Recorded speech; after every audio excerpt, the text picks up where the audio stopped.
সাবুর পোলাও বানাতে আগের দিন রাতে আমি সাবুটাকে ভিজিয়ে রাখছিলাম, সেটাকে ছেঁকে নিয়েছি। নিয়ে একটা আলু এবং টমেটো আর জিরে দিয়ে আমি এটাকে তৈরি করব।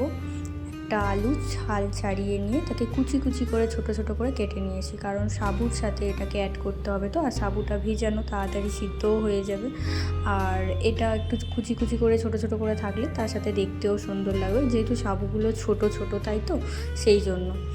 আলুগুলো ভালো করে কেটে নিয়ে জলে ভালো করে 2-3 বার করে ধুয়ে নিয়ে সেটা একটা ভালো পাত্রে রেখে দিতে হবে। তারপর টমেটোটা নিতে হবে, টমেটোগুলো সেম জলে ধুয়ে নিতে হবে ভালো করে।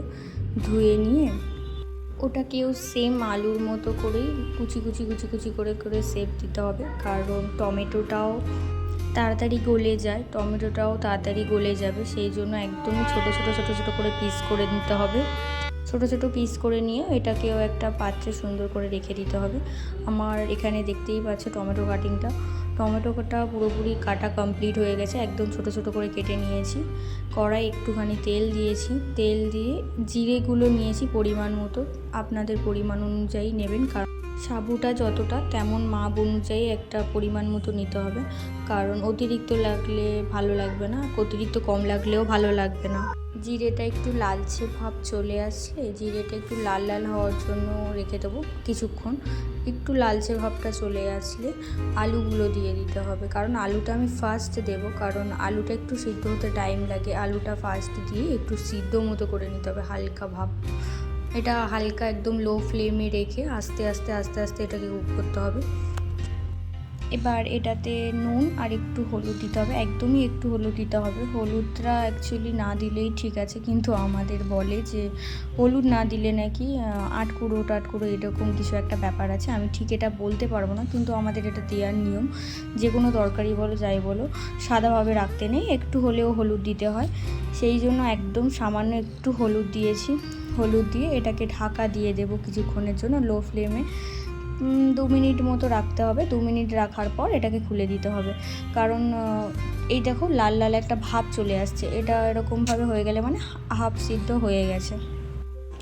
যদি পরে পরে মনে হয় যে এটা সিদ্ধ হয়নি কি লালচে ভাবটা আসেনি, তো আবার ওটাকে ঢাকা দিতে পারেন।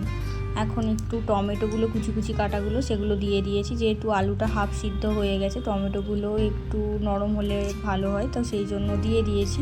ওটাকেও একটু হালকা ভাজা করে নেব। টমেটোগুলো এপার ওপার একটু নাড়িয়ে ঢাকা দিয়ে আবার ঢাকা খুলে নিয়ে দেখতে হবে কিছুক্ষণ পর। এই দেখো আলুর সাথে টমেটোগুলো বেশ ভালোভাবে মিশে গিয়েছে। এবার এতে একটু স্বাদ অনুযায়ী চিনি দিয়ে দিতে হবে। চিনিটা অপশনাল, দিতেও পারেন আর না দিতেও পারেন, সেটা আপনাদের ব্যাপার। পছন্দ করলে দিতে পারেন, না পছন্দ করলে নাই দিতে পারেন। চিনিটা দিলে কি হবে যে একটু মিষ্টি মিষ্টি টক টক সব রকম টেস্ট একটু বোঝা যাবে। এবার সাবুটা ঢেলে দিয়ে এবার ওপার করে একটু নাড়িয়ে নেব। নাড়িয়ে নিলেই আমাদের তৈরি সাবুর খিচুড়ি বা সাবুর পোলাও, যেটা বলতে পারো।